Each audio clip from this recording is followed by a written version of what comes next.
I remember the day Demosthenes arrived in Syracuse. His ship landed first. We watched the new general from the beach. He smoothly clumped his way down the gangplank and onto shore with great speed and control. He did this without breaking pace and led Nicias into a tent for privacy. Demosthenes was our replacement general for Lamachus and Alcibiades. He's a fairly experienced leader. He's seen a few victories and defeats, and has been punished by the assembly for the defeats. Dad and Bob returned from a meeting with Demosthenes. Dad was humming and skipping. Bob, as always, was unaffected by anything. "Listen up, crew. Demosthenes, our new general, has decided to finally attack Syracuse," Dad said. "I will begin with the situation," said Bob. "As you know, Demosthenes has arrived earlier today, and he has made an assessment of our current status. He believes that although the enemy has been reinforced by Boeotian hoplites and Corinthian ships, and that they are led by a Spartan general, the Syracusans are actually now at their most vulnerable. Demosthenes said that the arrival of our reinforcements is a huge blow to the Syracusans' morale. Now is the time to strike because the enemy's spirits are at their lowest." Demosthenes noted that the Syracusan counterwall was only a single wall and not very sturdy. "Our mission will be to attack the camps guarding the counterwall, drive off the defenders, and break down the defenses. After that, we will start building our own wall again to complete our encirclement of Syracuse. When we have surrounded the city, the defenders will be as good as done." Finally, I thought, I'll get some war booty and go home. Maybe I'll buy my own trireme. But I don't want to be the captain, I just want to row. "We will execute this mission tomorrow night during the full moon," said Bob, his flat delivery hiding the significance of a night attack. The whole crew murmured with concern. These offenses almost never work, but the advantage is surprise. This is their stronghold on Epipoli, the end of their counterwall, spanning across the heights from the city to the stronghold. Our army of 10,000 hoplites will march up the hill, with one phalanx division following the other. We will overrun the strongholds, then continue down the wall towards the city. There are enemy camps here, here, and here. They will be overrun, one by one. "Are we doing anything, the rowers?" I asked. "Yes," answered Dad. "The crew of the Melita will be alongside the hoplites, breaking down the wall as they chase away the defenders." Bob continued, "We will have special signals to identify allies in the dark. When you meet a stranger, you will ask, 'Kadikos Provasis?' If they answer, 'Enna,' they are friendly. Demosthenes will be leading the attack. I will be commanding one of the phalanxes, so I won't be with you, the rowers." "Babakis is moving up in the world," added Dad. "Winning this battle means everything. Demosthenes says either we take the counterwall tonight or we sail home tomorrow. This is my big chance to become a strategos. And you rowers' only chance at war booty." "Who'll be in charge of the rowers and break down the wall?" I asked. "I can do it," chimed in Dino. "I am the most senior rower now. I have earned a chance at leadership." "You decide, Bob," Dad said. "You should be in charge, Jerry," said Bob. "You had done well fixing up the ship, and you may have an important position in our family, the Pussy Williads, in the future someday." "Nepo baby," Dino muttered. "No," I protested. "I have proven—" "You're a Nepo baby, Jerry," Dad yelled. "You're only here because your biological mother felt guilty. And if you do a good job tomorrow night, I may still adopt you." "Well, I suppose nepotism isn't so bad when it's in your favor." "Briefing's done," said Dad. "I'll be back at the fort with Nicias. You don't need us. We're old, and young people are better at fighting our battles than we are." We spent the next day preparing for the fight.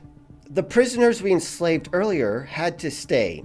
They might run off into the night, so it was easier to keep them shackled to the ship.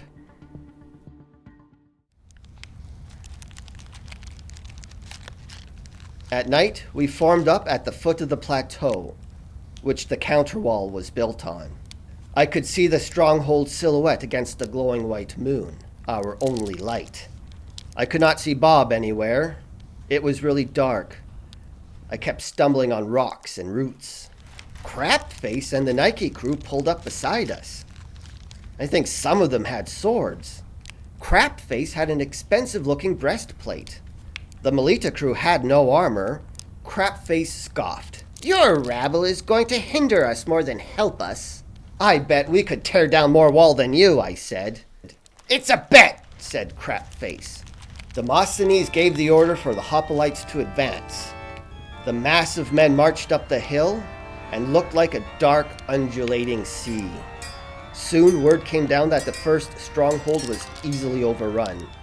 Us rowers ran over to the enemy's wall and started breaking things. It went well. There were some enemy skirmishers who tried to slow us down with arrows and javelins. Dino defended us with a discarded javelin, keeping anyone from getting close to our wall breaking. Archie was bashing away at the wall with a heavy mallet, while Humongulus was making good progress using only his meaty fists.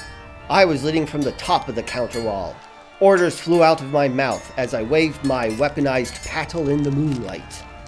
It was very loud, so I don't think anyone heard me, but I was having the time of my life.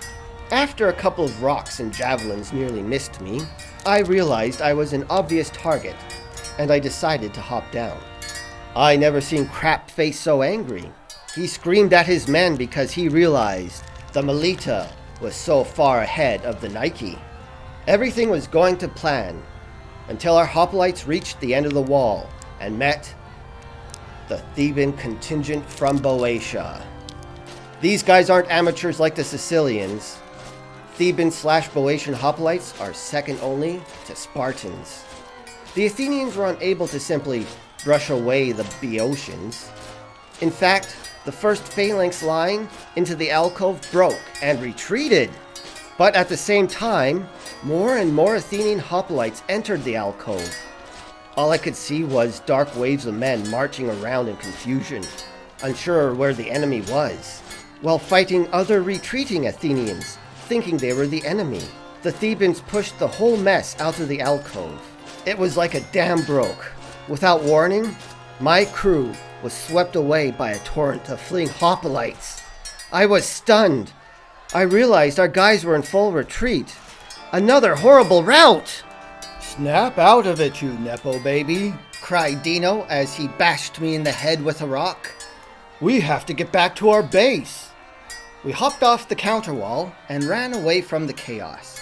We found ourselves in an open field atop the plateau.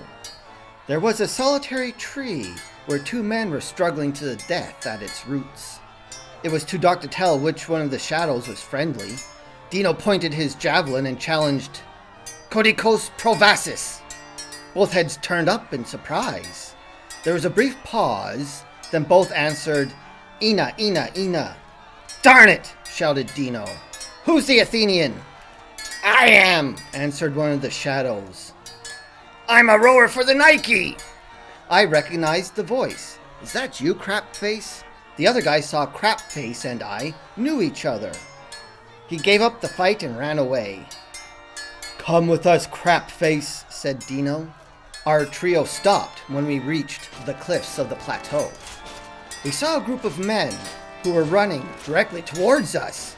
Our backs were to the edge. "Get behind me," said Crapface. "I am the most protected with my breastplate." A javelin struck his plate, and the force caused all three of us to tumble down the cliff to the rocks below. It was a bit of a fall, but survivable. We knew enough to play dead. The enemy threw down a couple more javelins, then lost interest, and went off to find someone else to bother. "I'm okay," whispered Dino as he picked himself up. "How's everyone else?" "I think my collarbone is broken," answered Crapface. "And my leg. And my arms." Then we're stuck, said Dino. We'll have to hold out here until the truce is called to bury the dead. You can still run, protested Crapface. Leave me and get to safety. We're safe enough here, said Dino. Ugh. I owe you, said Crapface, breathing heavily. Your breastplate saved our lives, said Dino. You saved my life in the field, said Crapface. Here, I never owe anyone anything. Take this, and we are even. And Dino took the fire rock from him. Thanks, said Dino. I was glad that in the end, we didn't have to stab him for it. We stayed on the beach all night, and we quietly waited. I thought about my brother and wondered what had happened to him. The sun rose after a sleepless night. Then we saw a trireme with a stinger for a nose. It was the Melita. Dino and I waved at it, using as much of our bodies as possible to get noticed. Soon the three of us boarded the ship. Dad was frantically scanning the shoreline. You're alive, Jerry? Dad asked, shaking. Good. Get down below and start rowing. Bob never made it back to base. Many of the soldiers jumped down the cliffs in desperation. We have triremes all over the place picking people up. Hurry up, we gotta find Bob! Dino and I laid a sleeping Crapface beside a couple of other wounded men. Then we went down below to find Archie and Humongulus at their stations. I sat by my paddle and felt at home again. Over there, I see something! Dad screamed from above. We began rowing. I asked my guys how they got back. We were all separated by the rush of people, said Archie. Everyone ran down the plateau. All of us here knew the terrain, so we made it back easily. Humongulus and I met back up at the base. What about our general, Demosthenes? I asked. The whole thing was his idea. He lived, replied Archie, and still in command. Wait, where are the prisoners? They escaped, said Archie. Stop! Stop! A crazed Dad yelled. It's him! The trireme stopped, and I heard Dad thump off the ship. I was probably meant to stay at my station, but I rushed up to find a mangled Bob. Dad was screaming, My boy! My boy! Bob was moving a bit, so he was alive. He looked like a bloody, jagged blob. Parts of his hop-like cloak fluttered in the wind. I moved closer to Bob.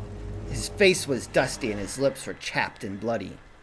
Phalanx ahead of us retreated, Bob weakly spoke.